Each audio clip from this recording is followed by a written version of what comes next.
อยู่ในขั้นตอนนั้นแทกคืนหัวใจกับพยาบาลงามเนาะอันดับหนึ่งในเซโนเลยเป้างามจะบ่ขาด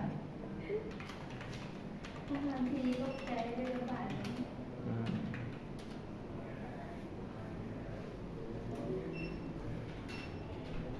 อันนี้แมนแทกคืนหัวใจเนาะ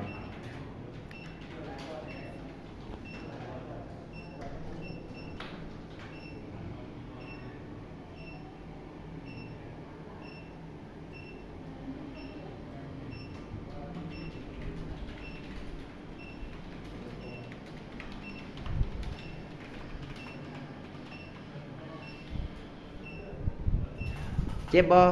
เจ็บบ่คนไข้เจ็บบ่เจ็บ